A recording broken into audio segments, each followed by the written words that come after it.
bonsoir à tous, excusez-moi.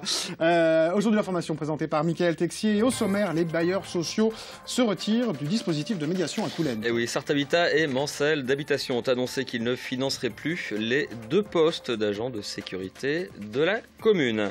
Le MEDEF appelle les collectivités à faire baisser les impôts qui pèsent sur les entreprises. Le macaron très à la mode pour les fêtes, rencontre avec une entrepreneuse qui a tout plaqué pour se lancer dans l'aventure de cette gourmandise. Et puis théâtre avec les enfants de la République par la compagnie NBA. Et on ouvre ce journal sur un fait divers. Un policier a tiré ce matin au Mans lors d'une interpellation qui a mal tourné. Oui, les faits se sont déroulés rue Molière. Le policier a tiré dans le mollet de son agresseur qui lui avait subtilisé son flashball et qui menaçait de s'en servir contre lui. Quelques détails avec mon invité Pascal Lelarge.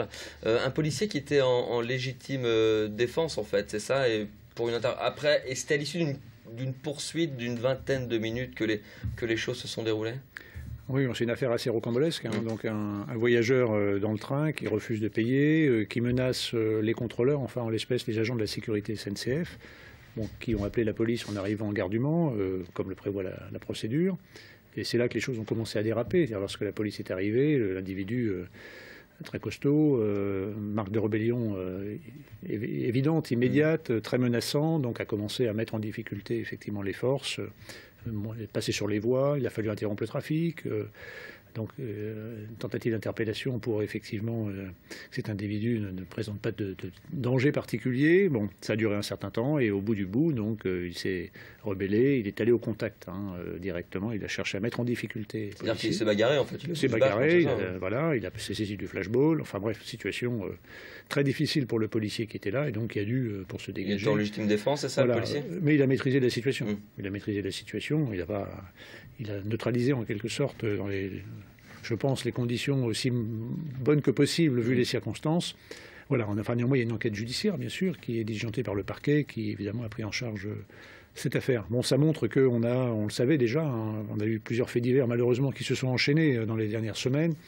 Bon, on a affaire parfois à des individus qui sont très menaçants, qui sont dans des logiques de rébellion. Et des violences vis-à-vis des policiers, vous faites référence à ces faits divers, c'est notamment cette attaque à la hache, un barrage forcé en voiture aussi. Exactement, et puis gendarmerie également, qui est confrontée régulièrement à des comportements comme ça, parfaitement irrationnels. Pour un billet pas payé dans le train, rien ne doit conduire à ce type de situation. Pascal Lelarge, merci. On vous retrouve tout à l'heure dans la quotidienne pour parler de la sécurité, évidemment, et de ces grands dossiers, notamment économiques de 2012, et puis de l'avenir, 2013. À tout à l'heure. Mais pour l'instant, sécurité toujours, mais à Coulennes, où l'on évoque les médiateurs de la ville. Mauvaise nouvelle pour le maire Christophe Rouillon. Les 2 bailleurs sociaux qui financent ce dispositif expérimenté cette année dans la commune se retirent. Sarthe Habitat et Mancel d'Habitation ne souhaitent pas poursuivre l'expérience. Les explications de Laure Girard. Les 2 principaux bailleurs sociaux de Coulennes, Mancel d'Habitation et Le Mans Habitat, se désengagent de ce qu'ils ont toujours considéré comme une expérimentation temporaire. Pour la directrice de Sarthe Habitat, c'est une question de principe. Ce n'est pas une question d'argent parce que nous avons effectivement investi en partage avec Mancel d'Habitation 3 300 € chacun. Donc ce n'est pas le coût de l'opération, c'est le principe. La mission de tranquillité publique n'appartient pas aux bailleurs sociaux, mais bien à la collectivité locale qui dispose d'un pouvoir de police. Une décision que déplore le maire de Coulennes. Nous demandons simplement une intervention de la société de gardiennage sur les parties communes, c'est-à-dire les cages d'escalier, les parkings appartenant aux sociétés de HLM et également les caves. Donc il est tout à fait normal que la Mancel HLM et Sarthe Habitat financent la surveillance des immeubles HLM. Selon Christophe Rouillon, depuis avril dernier, la présence de cette patrouille privée a porté ses fruits. C'est fort de cet argument, reçu par les bailleurs sociaux, que le maire veut tenter de les convaincre. Si la réponse est toujours négative, je pense que les interventions n'auront pas lieu dans les cages d'escalier et ce seront aux locataires après de s'expliquer avec leurs propres bailleurs sur le défaut de surveillance des logements HLM. Quelles que soient les décisions prises par les bailleurs sociaux dans l'avenir, les maraudes vont continuer dans les rues de Coulennes. La ville prévoit également l'embauche de 3 jeunes en contrat d'avenir pour faire de la médiation.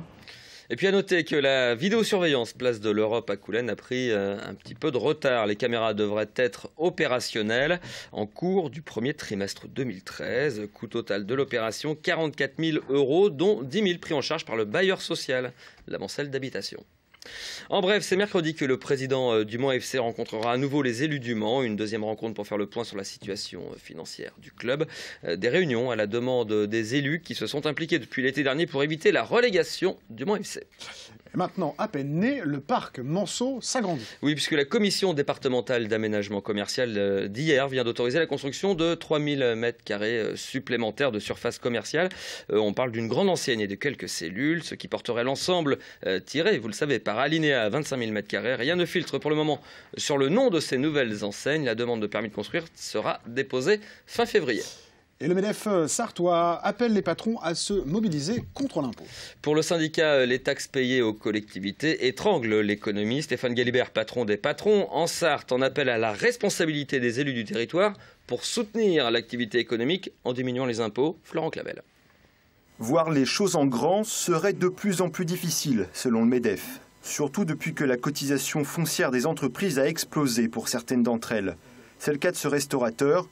800 € de taxes en 2009, le double aujourd'hui. C'est d'abord un manque de visibilité criant qui fait que si tous nos postes de frais généraux étaient dans le même registre, on est incapable de gérer une entreprise. Dans une lettre expédiée ce vendredi, le MEDEF demande aux maires de revoir à la baisse la base de calcul de cette cotisation. Les communes reverseraient un avoir aux entreprises. C'est théoriquement possible avant le 21 janvier 2013. Pour le syndicat patronal, certaines communes ont une marge de manœuvre. Les collectivités pouvaient choisir entre une base entre 605 € et 6 200 €. Donc on voit bien qu'en France, il y a une diversité et donc une inégalité très forte en fonction du choix de la collectivité. Oui, mais voilà, pour les communes, la CFE, ce n'est pas de l'argent de poche. Au Mans, par exemple, elle rapporte 8 millions € par an sur un total de 60 millions € d'impôts, soit une part non négligeable de 13%. Le maire du Mans, Jean-Claude Boulard, renvoie le MEDEF à ces contradictions. Qui se lancent dans une opération, ils discutent entre eux, entre les entreprises qui viennent nous demander plus d'investissements, plus de projets, donc plus de moyens à mettre en œuvre, et ceux qui expliquent qu'il faut réduire nos moyens. Il y a une contradiction qu'il faut lever. Au Mans, les élus ont voté une base de 4 500 €. En matière de CFE, contrairement à d'autres collectivités, on n'a pas mis ça au plafond. On a cherché une route intermédiaire. La loi va offrir d'autres possibilités. On va les étudier. Le MEDEF devra donc user de tous ses talents pour convaincre les maires, surtout quand les communes continuent de voir les dotations de l'État diminuer chaque année. Économie toujours avec un grand succès de cette fin d'année, c'est le macaron qui s'invite sur les tables des fêtes. Et oui, nous avons rencontré une entrepreneuse sartoise qui a tout plaqué pour vivre de sa passion. Elle vend ses macarons notamment sur les marchés. Et en cette période de Noël, son carnet de commandes est très bien rempli. Lucille Cantet. La star de Noël, c'est lui, le macaron figue foie gras. Une pâtisserie que Céline a créée spécialement pour les fêtes. Macaron avec une coque naturelle, bien bombée. Un petit effet festif avec du colorant scintillant or. Et à l'intérieur, une confiture figue maison que j'ai réalisée, ainsi que un médaillon de foie gras. Céline a fait des macarons son métier. Il y a un an, elle retourne à l'école pour passer son CAP pâtisserie. Et en août dernier, elle a ouvert son entreprise Amandine et Macarons, un projet qui lui tenait à cœur. Des macarons, ça faisait déjà 4-5 ans que j'en réalisais. Pour mes amis, pour ma famille, et tout le monde me disait « mais lance-toi, lance-toi ». Et c'est comme ça que le projet est né. Grâce à mes amis, à ma famille qui m'ont poussé à aller de l'avant. La pâtissière crée chaque mois un nouveau macaron. Au total, ce sont des gourmandises d'une douzaine de saveurs et de couleurs différentes qu'elle présente sur son étal lors du marché. La pâtisserie fine et les macarons ne sont absolument pas vendus sur les marchés. Donc c'est un créneau que je trouvais exploitable, contrairement à tout ce qui se passe sur le Mans en termes de boutiques qui vendent déjà des macarons, aussi bien boulangerie, pâtisserie. Alors j'ai déjà une clientèle très fidèle, des habitués qui viennent tous les week-ends au marché des Jacobins ou au Pâtis Saint-Lazare me retrouver. En plus des marchés, Céline vend aussi par commande. Pour les fêtes de fin d'année, le succès est au rendez-vous puisqu'elle doit préparer plus de 3000 macarons. Allez, chose est sûre, ça donne faim. Allez, on termine avec du théâtre. La compagnie NBA joue Les Enfants de la République de Didier Bardou à la MJC Ronceret. C'est jusqu'à samedi soir. Emilien David. L'autre jour, en rangeant, j'ai retrouvé la photo, la vraie photo de catéchisme. Sur scène, un homme, banal, photo à la main. La photo de sa communion solennelle où il est avec ses copains du catéchisme. À partir du cliché, il va évoquer les trajectoires de vie de ses anciens camarades et souligner ce qui les oppose. La pièce s'appelle Les Orphelins de la République. Elle est née en 2007 sous la plume de Didier Bardou, également le personnage principal, qui s'est appuyé sur une vraie photo d'enfance pour imaginer cette histoire.